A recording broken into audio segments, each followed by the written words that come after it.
Yan, yo guys, good morning guys. Syempre, good morning mga katasyo. Yan isang panibagong araw at panibagong vlog na naman po. Syempre, mga katasyo, a day in my life bilang isang truck driver at bilang isang truck helper mga katasyo. Yan, ngayon nga po ipapakita po namin sa inyo kung gaano kahirap ang kumita ng pera mga katasyo. Gamit ang ulo.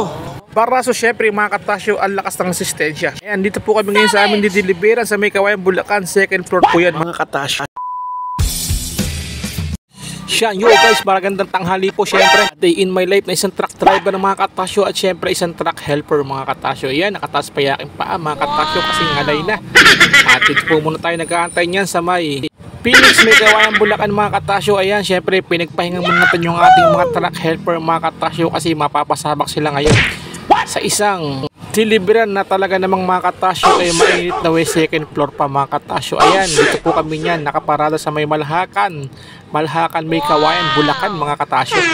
Siyempre mga katasyo, Tasyo TV. Ayan mga katasyo, nakakatapos lang po natin yung kumain. Siyempre, ayan po yung ating unit. Ayan, may kargado na naman mga katasyo. Siyempre, shoutout po sa lahat followers, siyempre subscriber, at sa lahat po ng nanonood ng araw-araw po natin vlog. Siyempre mga katasyo, at syempre mga katasyo, sinashoutout ko nga po pala yung aking kabad na si Ernesto Taparan Jr. Ayan mga katasyo, ayun na, pinapasok na nga po tayo sa ating dideliveran dito sa May Kawayan, Bulacan mga katasyo. Ayan, kita nyo naman mga katasyo, 420 bags po ang kanilang bubuhatin mga katasyo papuntang second floor mga katasyo. Ayan, ayan po yung kanilang bubuhatan mga katasyo, second floor. Syempre mga katasyo, kailangan po rito ang tibay ng katawan syempre at lakas ng resistensya mga katasyo. Syempre ayan o, binakbakan nila mga katasyo at baka mamaya rin bakbakan pa ng iba.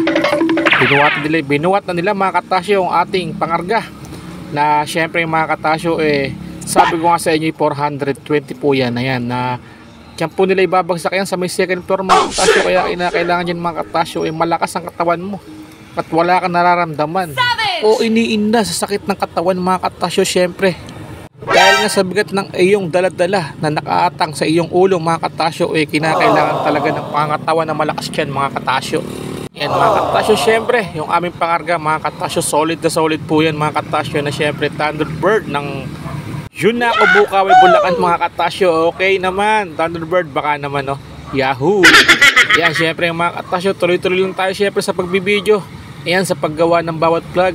Ayan po syempre si Tasyo TV nakahubad. Dahil nga sa sobrang init mga katasyo, kaya tayo niyan nakahubad syempre mga katasyo. Ayan mga katasyo, syempre bagay natin pinutol ang ating video syempre mga katasyo, dahil kanina napakadami pang binabakbakan ng ating pahinante. Ayan mga katasyo, konti na lang yung kanilang binabakbakan. Mga ano na lang yan mga katasyo, mga 30 pieces na lang mga katasyo na kanilang binubuhat syempre mga katasyo. Medyo mabagal na sila niyan mga katasyo kasi nga mga katasyo talagang pagod na sila. At syempre mga katasyo, ngalay ng kanilang binti. Tingnan nyo naman mga katasyo kasi nga second floor ang kanilang binubuhatan. Ayan, magaling kang kupal ka. at so guys, syempre sa haba-haba rin nga lang natin pag-aantay mga katasyo, eto na nakayari na sila mga katasyo. Kaya lang syempre trackban na tayo niyan mga katasyo, kaya lalabas tayo at hahanap ng paparadaan para di tayo mahuli. Let's go mga katasyo. Syempre guys, erin na kami sa planta at mga katasyo, syempre ayan, hinanda na namin aming tulugan. Dito kami matutulog kami ngayon sa labas syempre mga katasyo dahil sobrang init. Kaya ngayon erin na, tara na, tulog na tayo. Magandang gabi po at salamat po sa panonood mga katasyo.